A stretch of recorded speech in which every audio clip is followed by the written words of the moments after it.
Good afternoon, everyone. This is Naishad Gadani, and welcome to Career Care Package, episode number 106.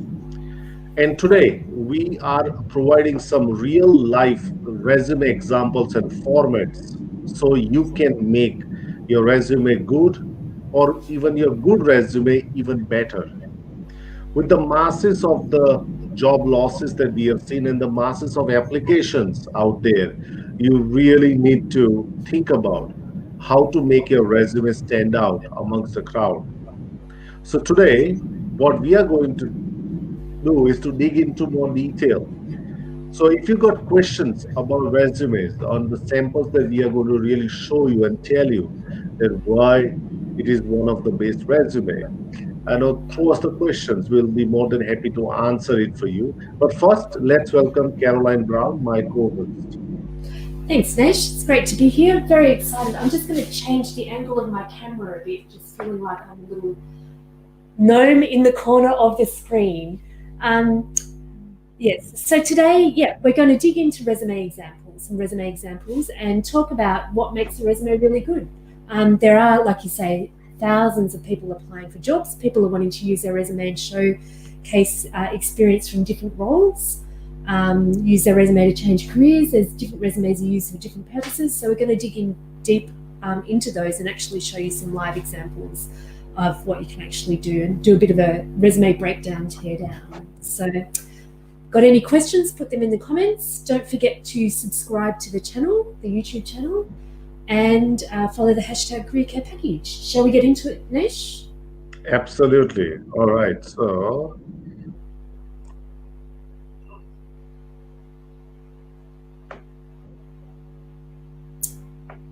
there you go. This is the resume. That is a previous one, a before transformation resume.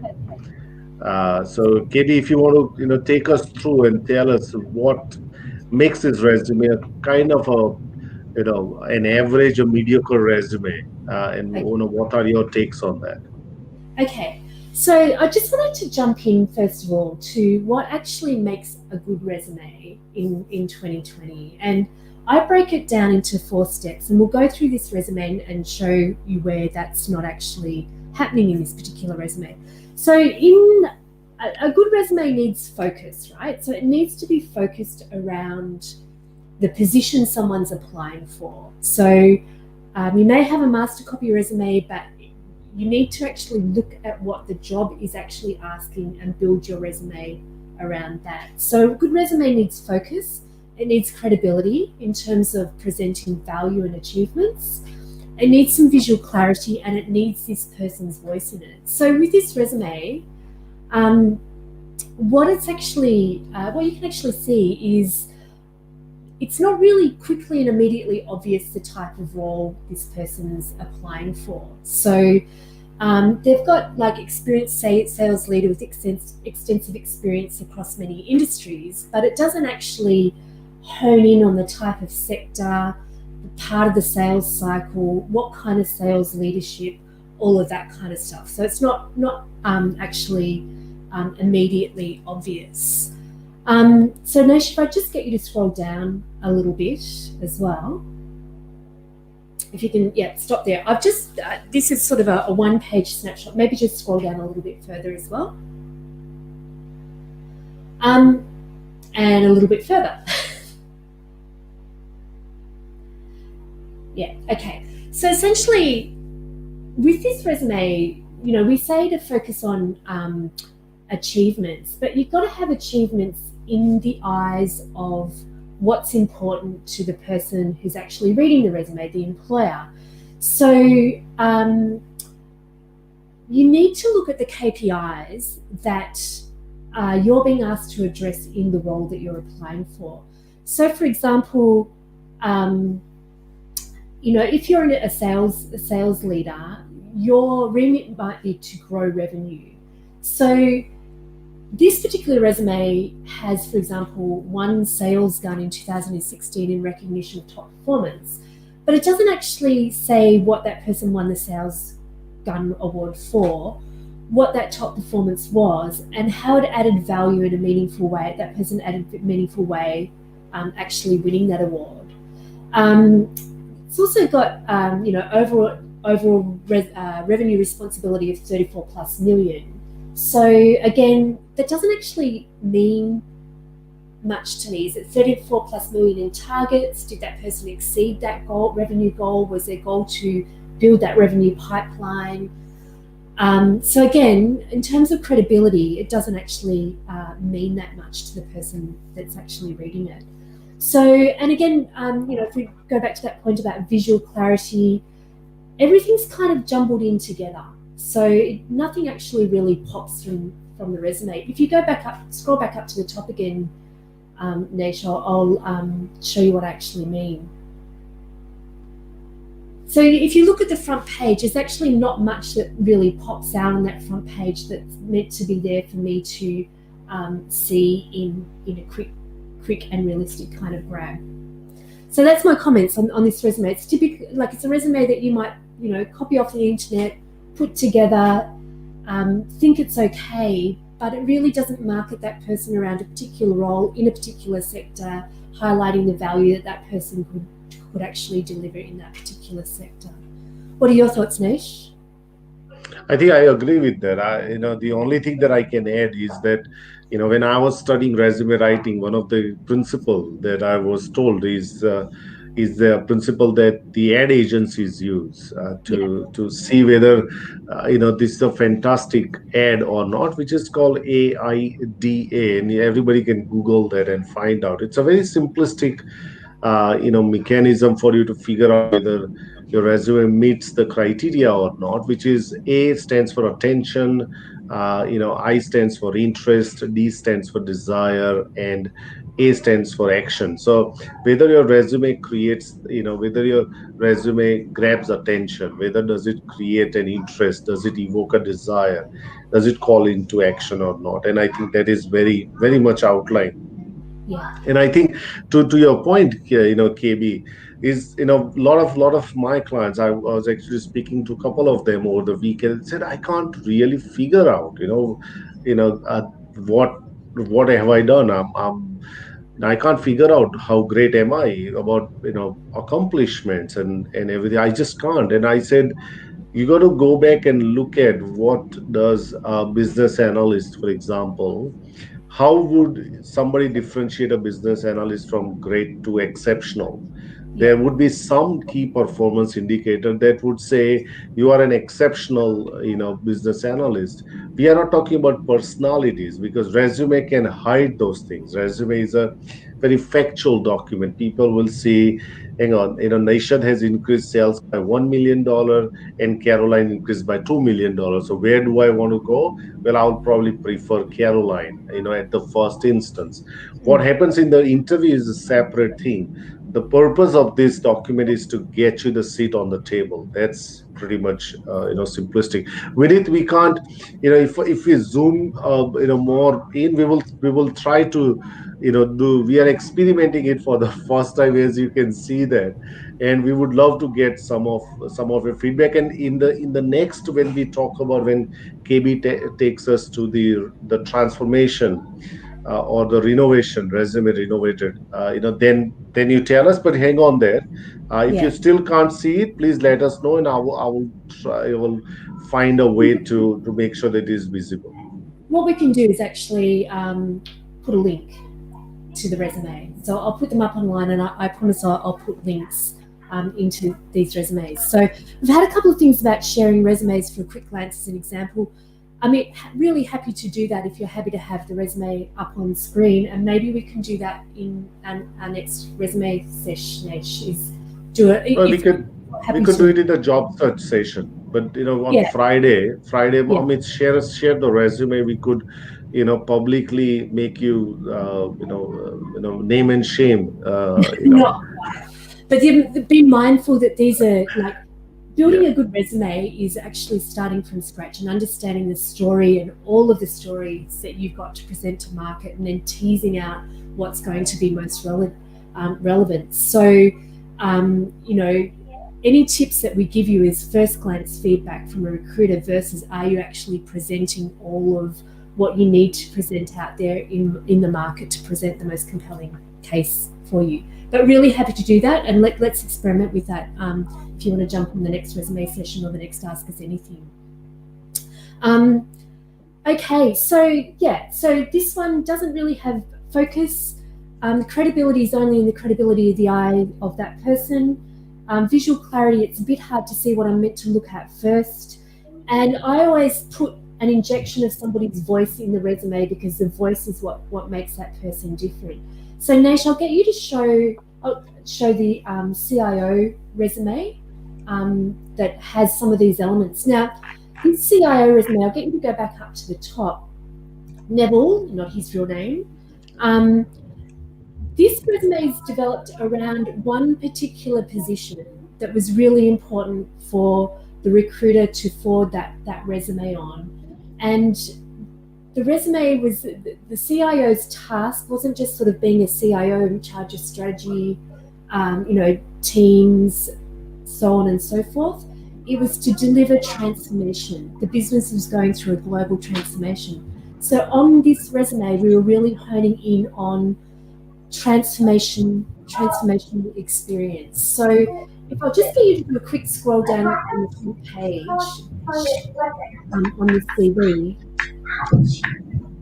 there's quite a lot of information on the front page of the CV, but it's all built around on that front page being a one-page snapshot of what that person can actually deliver. So I'll get you to go back up the top, Nish. Keep going further up. So there's a headline that says Chief Information Officer, but he's in charge of transformational programs. He's got 8 years global experience in professional services, and he's won awards. They were things that actually marked out. Gosh, I'm hearing noise in the background. Sorry. Those things that actually were unique about Neville that were interesting to the recruiter. And what I mean about voice is actually we used a quote of what Neville was saying, or what Neville believed in, and what really characterized Neville's attitude when he was in the workplace, which was he doesn't believe in technology for the sake of technology or change for the sake of change. Everything is to drive efficiency and ultimately deliver the best result for the customer. So that's Neville's voice and style and way of working in the CV. I'll get you just to scroll down just to show underneath successes there, Nish. You probably stop there. So then there's this profile that we put up, which is again around what Neville needs to show, little mini examples of what Neville needs to show credibility in terms of his ability to deliver transformation. So we've headlined it. Instead of saying professional profile or summary of experience, we said building global platforms, transforming innovation and productivity.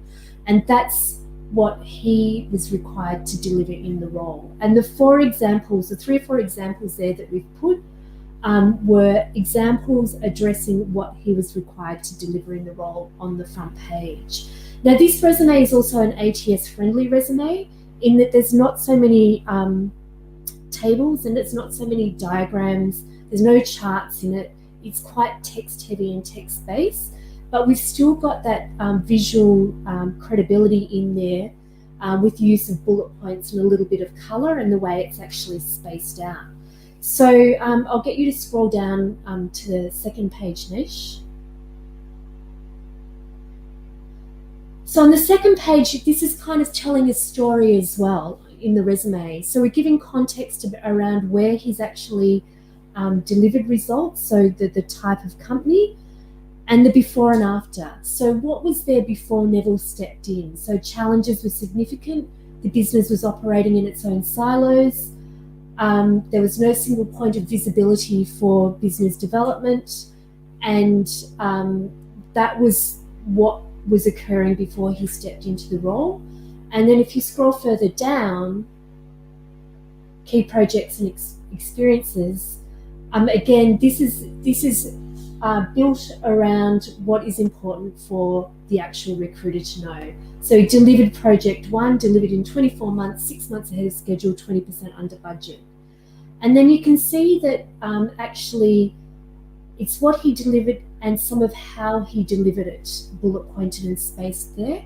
And it's actually a story around how he actually delivered that particular project that he was. So in a more senior CV, there's always a story between like before and after. And what I tend to do is break it down and step it out instead of just bullet pointing accomplishments.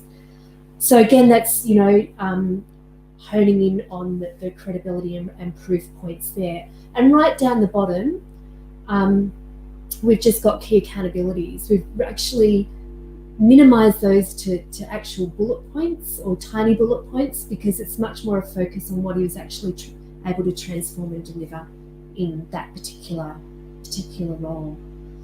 Nish, what are your thoughts? I think I like that. I've never written a senior executive resume except one, which had charts and bar graphs and everything, which was fantastic.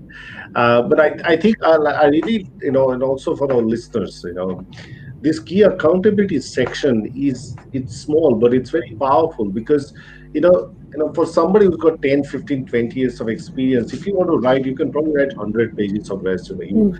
It's like so many things that you have done. And if I can digress for a moment, you got to think about resume content as relevance and impact. So what's relevant and what's impactful?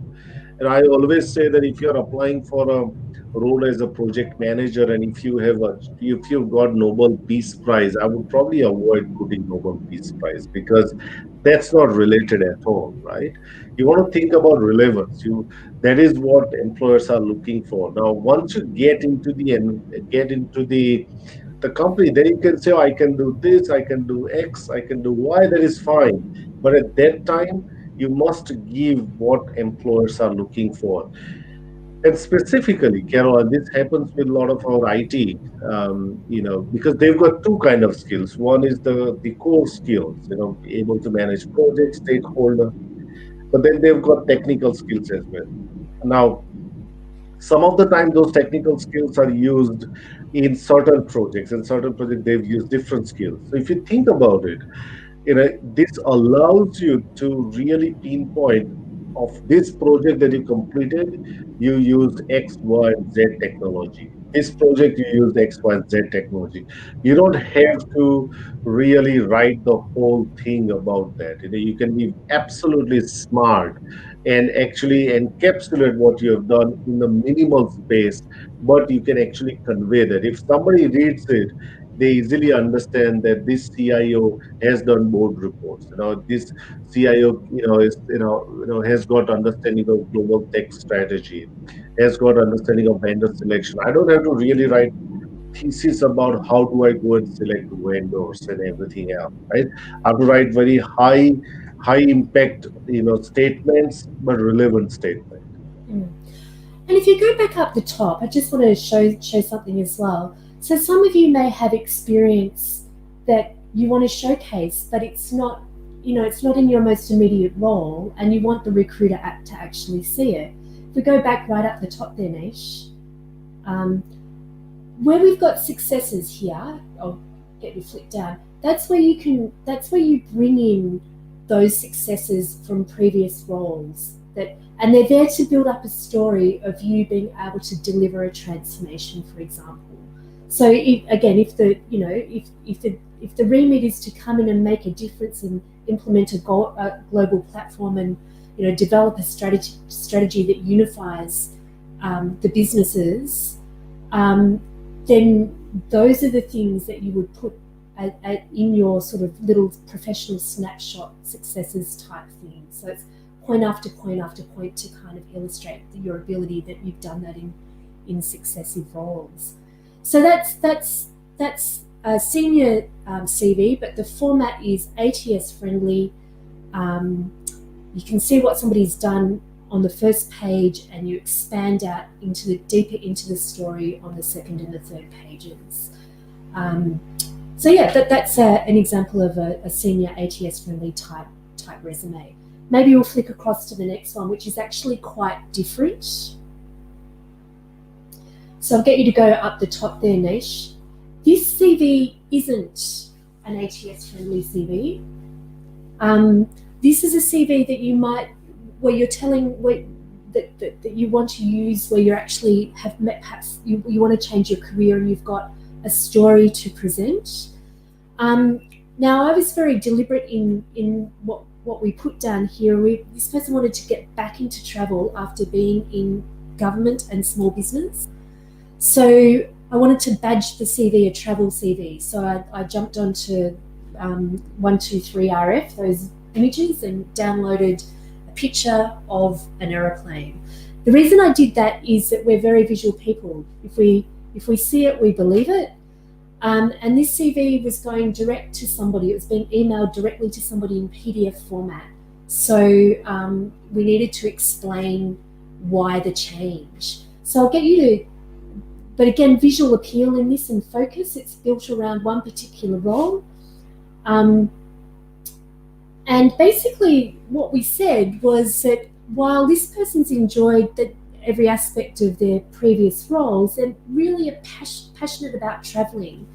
And so we picked out the keywords in the advertisement and tried to give examples of how she had demonstrated that in her previous roles. So we've got here, utterly absorbed when talking travel, presenting and training. I bring strengths as a clear and empathetic and persuasive communicator.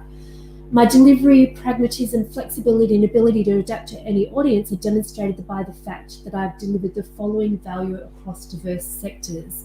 So these are things that illustrate her ability to adapt and deliver value in different sectors. So initiating the first response, recognised as an expert, retained a multi-million-dollar account, improved knowledge transfer and collaboration. These are around communication and negotiation skills, basically. So that they're the achievements that we actually highlighted. And then if you scroll down a little bit further, Nish, to where it says bringing values and insights, we thought about all of the things out of all of her experience that could actually demonstrate her ability to do this particular role. It was a travel-related role. So where she'd travelled, where she'd rescued travellers from or been in charge of those rescue efforts, where she'd visited, where she'd worked. So she's bringing valued insights stemming from all of that kind of experience. So you can see that instantly, pretty quickly and visually, you can see what you can actually bring to the table.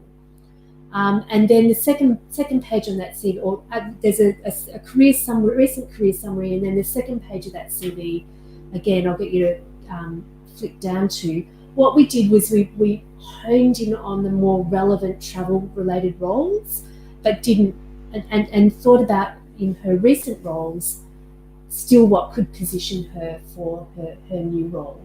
And you can see the visual clarity around that is where we've got her achievements.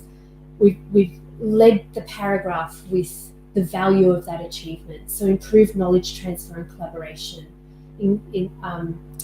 ensured consistent decision making, supported efficiency nationally.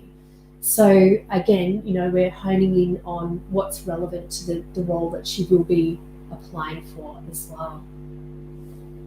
So again, this probably wouldn't get through an ATS system, but it's not designed to that. It is designed to actually represent the story, the value that she could present to her future role.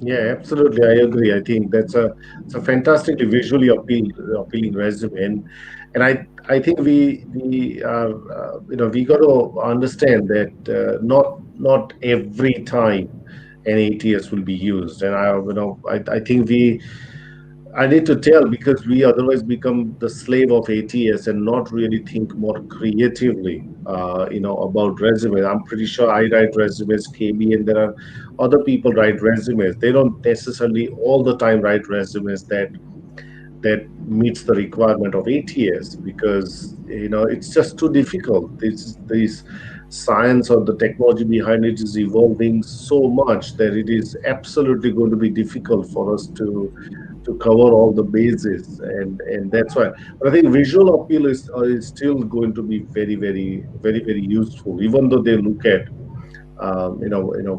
when they look at the resume. And also, secondly, is to make the resume very simple for people to understand. I always go back to that. If you have to explain your resume, that means that you haven't done a great job, right? People have to resume is something that in your absence it should explain itself, not the other way around. If you have to say, "Oh, Nishad, you know what? Can I really tell you that this is what I've done?" And I said, "But you haven't mentioned it." Oh, no, it's there, but it's not in logical sequence. You pick up any book, right? Any crime, fiction, non-fiction, any book. It's a logical sequence of the chapters, right?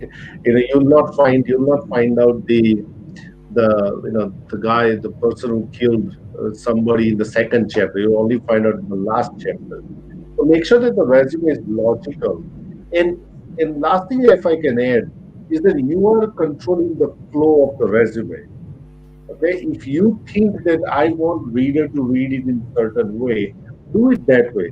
There are, and I think probably KB would agree, there are no rules around resume. There are some basic frameworks that we all need to kind of consider. But there are Mm. no rules around resume. I'm pretty sure if somebody else picks up the resume, he or she will write it completely differently. Wrong, not at all wrong. It's the way that he or she approaches that. So I think that is what I want you to look at. And I think we got a question, KB, and probably a question that we'll take first from Sai around what is the voice aspect in the resume. I think what Sai is probably referring to, Sai, correct me if I'm wrong, is around what's your voice, what's your Yeah, individual voice. And I think if I can go back and show the CIO's resume, which you've articulated the voice of the CIO, I think yeah, Sai, that might answer the question. So let me flip yeah, that over there. Yeah. So this is yeah. the voice It, of it, the. Yeah. yeah. It's basically, um, I tend to use it very much in the opening paragraph. And you can see the same with the customer service travel resume. If there's a thing that characterizes the way that you work, that is the way that you uniquely work, that's the way that you might say something, I tend to put it in an opening kind of career objective or even a quote that person's said that I think really characterizes the way that they operate or what inspires them. Sometimes I use testimonials or LinkedIn review recommendations and pull out something that somebody said that just says captures it really uniquely what that person is about. The rest of the information can be quite formal or quite succinct and have less of the embellishment, or actually doesn't have a lot of embellishment in it. It's quite factual. But a couple of lines or half a paragraph that is what makes you passionate or what gets you excited or what you think is important to know about you or to know about you in that role. That's actually what I mean about voice, and it just gives that resume a real lift into another realm, basically. We've got a few more questions here, Nish. Did you want to? Did you? Sorry, I know I jumped in there. Did you want to add anything into that? No, no, no. I think that is perfectly fine. And your voice is your voice. Yeah, If I think about reducing unemployment in certain way, that's my voice. I don't need to seek any validation of that. It is my view, and that's what we call my voice in branding sense or even on the resume side. Hopefully that answers your question. But if you had a different slant on the question, please write in the comment section and we can pick that up. yeah. Yes. Okay, so Ballin's got a question. We're just sort of flicking a little bit randomly. In a resume, when you mention year of completing your education, does that not give away your age? Yes, it does.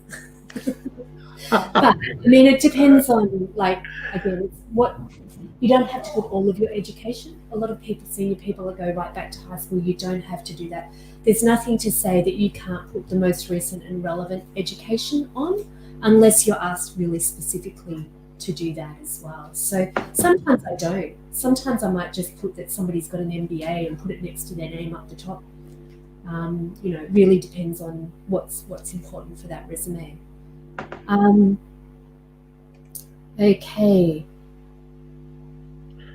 All right. When you mentioned the year in which you acquire your qualification, does not it give? Yeah, that's right. I think that answers your question, Balin. And it's a very individual thing, and that's what I'm, coming to. Sometimes I purposefully omit the work history after 10 years because that's Yeah. not required at all. Yeah, we did not have we did not have the what we say the iPhones or those at that time. So obviously the world changed. So Yeah. similarly, I don't think so that you got to mention. I think we missed a question from Shikha Ah, yes. there. Uh, Um, yes. All right. So, what are your thoughts on including non-technical voluntary experience in graduate resume? Who have experience with internship? Absolutely, include that. Include. But here is the thing: always provide a context of that. And why do I say that? I've worked with many international graduates and migrants, and they say I've won an award, Employee of the Month award, or Employee of the Quarter award, Employee of the Year award. And I said that doesn't give me anything. If there are three people work in a company and your boss selects one every quarter, that's not really a great way to articulate that. But let's say you work in a 10,000 people, 5,000 people, 1,000 people company, then you got the quarter award in every quarter award, then say, now that makes a lot of sense. So always provide a context around those skills that you've acquired. Non-technical skill, voluntary skills, Shikha, we all do those kind of work. So please make sure that you outline it, but provide a context around that. yeah. And also, I think just going back to sort of what you might present, if it builds a picture, like if that's the thing, like if you're wanting to work as a in a veterinary surgery and you adopt cats, I would certainly be putting that at the top of my resume. I'm passionate about animal welfare. I've been adopting cats since the age of 9, and that's led me to want to do this. Do you know what I mean? Like you've got to think, and that's what I mean about Yeah. us. Before you write your resume, is actually doing the inventory, doing the work around. Well, what are you, what have you achieved? What are you proud of achieving? How did you actually achieve that? What does that say about you? And it doesn't necessarily have to come from just your work or your study. There's lots of other things that might give you a clue and will definitely help the the employer understand what it is, why you're a great fit for this role because you've got the attitude and passion for it. We've got Well, let's another, do one thing, KB. I'll just change the screen now so that we yeah, both can come online. And in the meanwhile, I will find a resume which has got graphs in it because so that people can also get an yeah, idea that using graphs and charts is also pretty okay, yeah. provided there's a bit of context around that.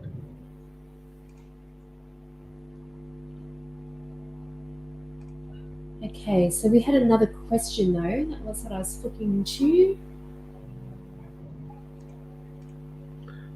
All right.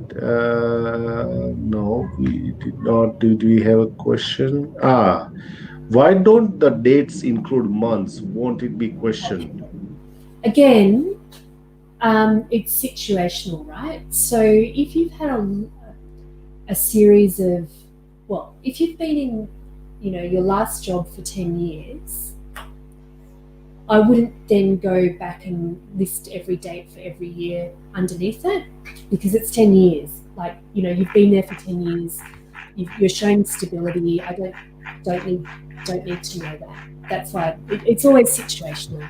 Um, if you've had, like the last over the last 5 years, I might include dates to illustrate. the movement somebody's had. But if it's 10 years, I'm not going to go back to like 2005 and less than 2005 and put every date and every month, because it doesn't. It's not important to the story basically. All right, that's absolutely fine. Yeah, thank you, Amit. Good to see faces. Resumes bore me. Really. All right, what I Yeah, no, I want to say something about this, right? Why does your resume have to be boring?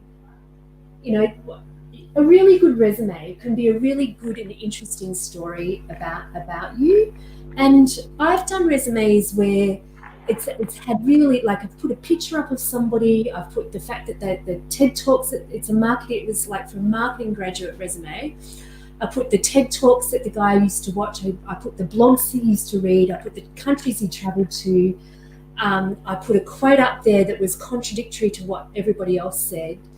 And there was like this level of excitement that was generated through that resume, because that guy was really high energy. So your resume actually doesn't need to be boring.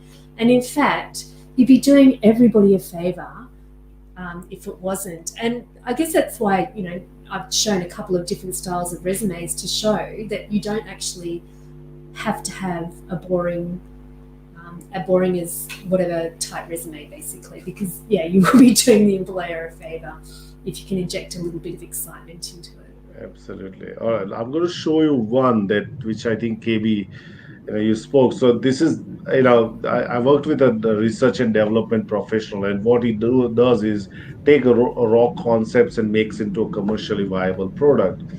And I just created this particular image, and it was easy for people to understand straight away Yeah. what this person does. We didn't have to work hard around that, and then that's what I really really liked about this particular resume. And I'll show you the one that I've done for an executive. Now, yeah, now, as I think Sai was talking about the voice, I'm a big uh, believer into, if you see this, we also created a logo for this person as well, which kind of which kind of aligns to her own philosophy of community and empowerment and excellence. And that's what she continues to talk about. And I created this logo. It was an absolute surprise for us. She said, wow, this is spectacular looking. But the one that I'm really really interested in showing is the this one, The graphs. Yep. the graphs.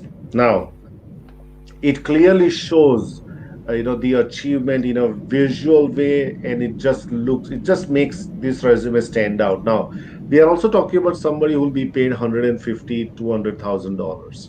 So this resume will be seen by someone. They won't rely on ATS to do their job. No, it will be seen by someone. And that's what we also have to understand, is that not every recruiter will hate if they've got a graphs and charts in the resume. Not everybody would hate that.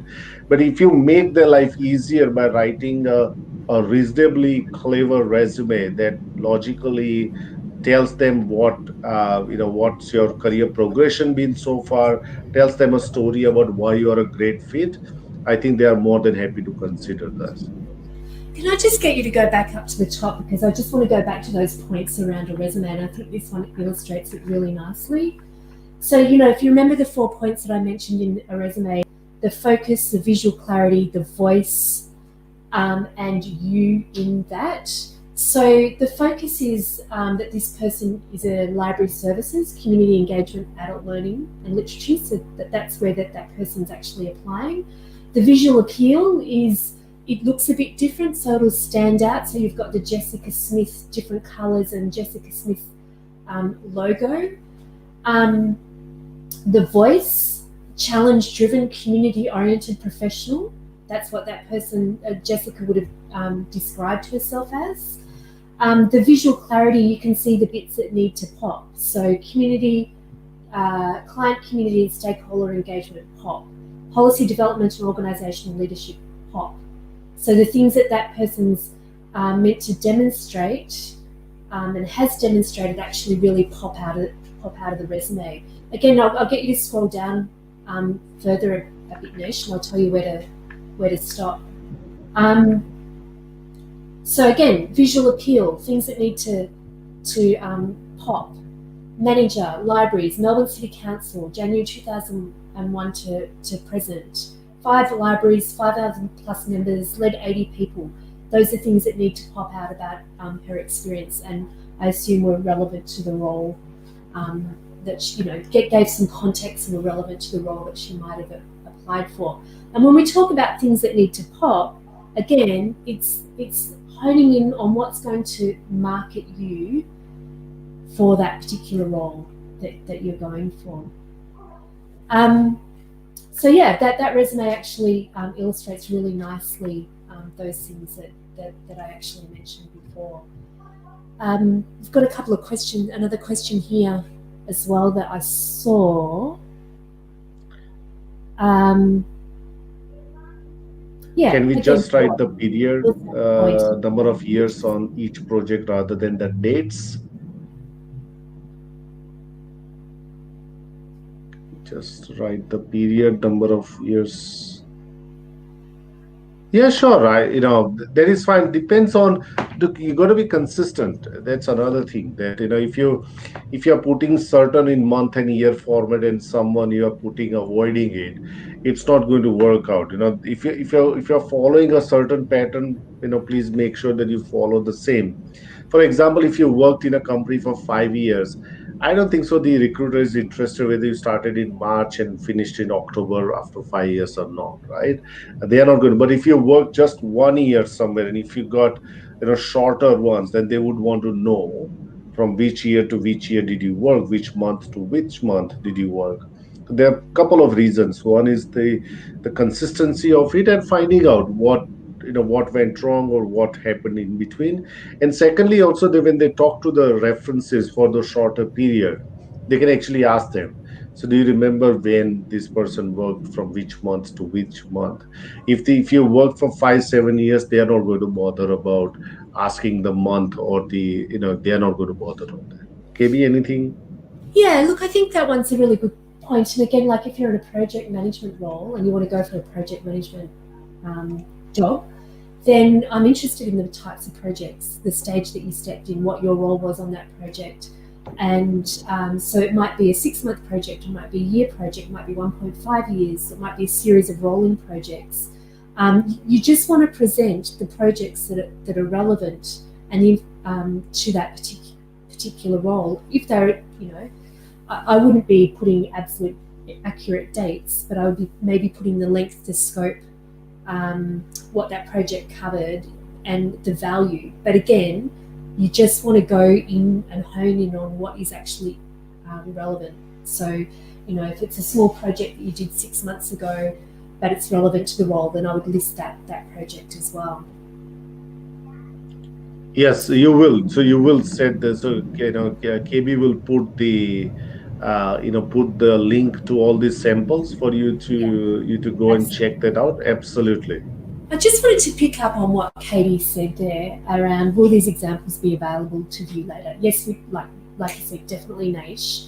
And I think it's sort of, if you don't know the value that you might get from working with professionals, whether that might be Naishat or myself or anybody else, the real value that you get is what they can help you, what they can see in you, what they can help you see in yourself, and help you to prioritize and sift through that information that you can present and be able to present it in a way that pops out. So we quite often get that kind of comment that I thought my resume was great until I saw yours. It's because you're not, I mean, it's an actual skill to write your resume, and you're probably only doing it once every 3 or 4 years. And, there is a real art in getting the story out. So, yeah, don't be embarrassed about that. I often get clients that say, yeah, I thought my resume was good.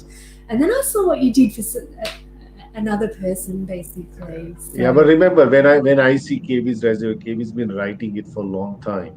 I also feel, oh God, no, and I'm that not is sure natural, what a and that is motivational. natural. do that. So and that is natural. And why am I saying it? That is natural, just because that's not like, if you see a painting and you say, oh, I can't even draw a straight line.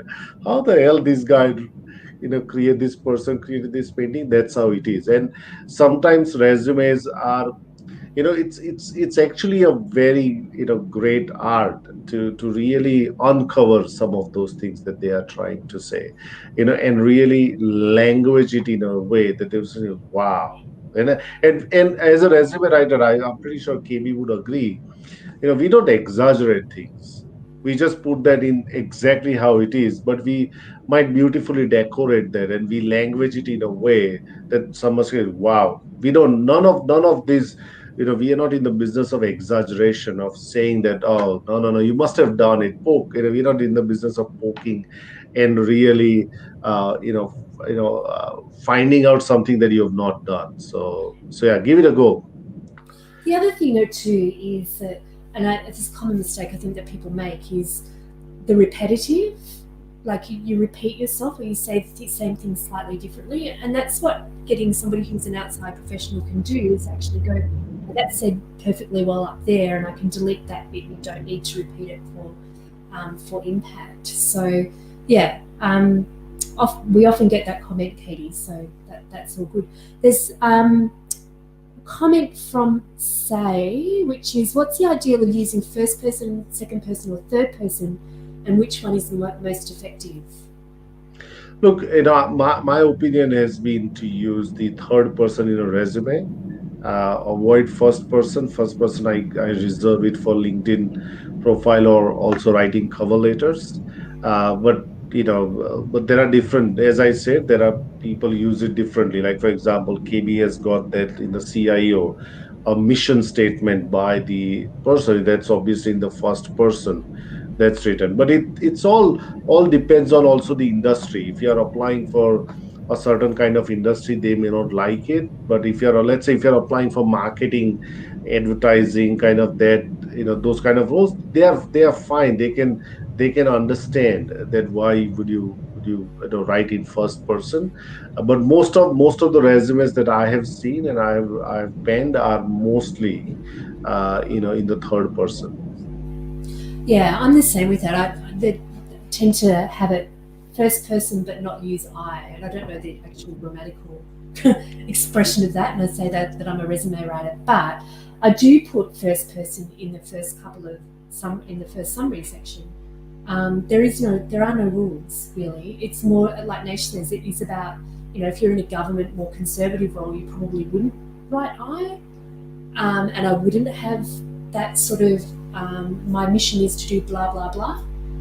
It's more formal, but for a lot of other resumes, that's the way that you inject your voice up the top, is to say I'm passionate about rescuing cats, or whatever it is that you're passionate about that's actually relevant to the role, but not all the way through. I tend to just in that first little section use the dreaded I. Excellent, KB. I think that comes to the end. And look, our experiment really worked. I think people are loved the dismantling that we have done and explaining it to them. And I think we should do this more often. If you think that we should do this more often with any part of your job search, be it, I think next thing, I think KB we should look at is doing a cover letter one, and Yeah, different for kinds sure. of cover letter, because they are, cover letters are also pain in the backside. It's not an easily easily written document. So we will probably come up with similar thing, be, I know, 3 4 different ways to write cover letter, present it to you, dismantle it for you, Yeah. and we will go from there. If you want to come on any of our show, I think probably we can look at KB, as Amit's example was. If you want to send us resume, and if you want to for us to critique the resume online, feel free. It's no, we don't want to create a pressure, and we don't want to have a post traumatic stress disorder on Yeah. anyone. But yeah, I think otherwise, the examples will be available, and KB and I are available if you want to just have a quick view from us. Yeah. You think about, yeah, as I mentioned before, I'm really happy to have a look at your resumes Yeah. live. All feedback's good feedback, and would be looking at it as, with a fresh set of eyes about what actually makes sense to us. But just to keep in mind that, you know, like, we don't know what's missing on that resume. So it is a critique, but a critique of people who are from people who are actually experienced in doing that. So yeah, please let's do it. Let's continue the LinkedIn lives. Excellent. All right, everyone. So now, tomorrow, before I go tomorrow, please make sure that you go and give us thumbs up on YouTube, like our channel, and also subscribe, and also click the notification. So when we come online, you get notified. Please do that. We just need your love, and You're likes making as it well. sound desperate, Niche. Yeah. All right. I may be. He's speaking for himself. Sorry, he's speaking. Yeah. Yeah, and also follow the hashtag career care package. And tomorrow we have got two shows. We got double show tomorrow. Tomorrow we are speaking to Russell Johnson. It's an absolutely fascinating person with a rich history of career, and we are going to talk about strategies on career and strategy word and the place that it has in career. And then in the tomorrow 10 p.m. Melbourne time, we'll go into US and talking to Matt Warzel, and he's a master resume writer. And we are still going to talk about resumes, but in what's in there in 2020, what are the things, what are some of the emerging ways to really craft your resume. Tomorrow will be an absolutely blockbuster. Don't miss that. Tomorrow 3 p.m. and the second one is 10 p.m. KB, anything you want to add? No, just from the point of view, tomorrow's resume show, US resumes tend to be shorter and more succinct than Australian resumes. So we really wanted to dig into, from Matt's perspective, what he includes in a resume but still gets the power and the impact across, because I think that's absolutely critical to know. So that will be a cracker of a show. And Russell, who we've got tomorrow, who's a real pioneer in the career space and has got a really interesting career journey from originally being a priest, I believe, and working his way through franchising and establishing one of the most well-regarded career management practices there is in Australia. So he will be fantastic. So really looking forward to seeing you tomorrow. And Nash, I'll let you do the final sign-off. Excellent. So yes, so if you're in Victoria, mask up, everyone. If you're in New South Wales, Queensland, which are the states? ACT, Tasmania, or WA? Northern Territory. Please make sure you look after yourself. Wherever you are, please, please, please look after yourself. We are still not out of the woods right now, even though it appears to be. I think we are becoming more and more numb to the COVID-19 situation, but doctors say it's not still in control. So look after yourself and your family. We will see you after 23 hours, everyone. See you later. Bye, everyone.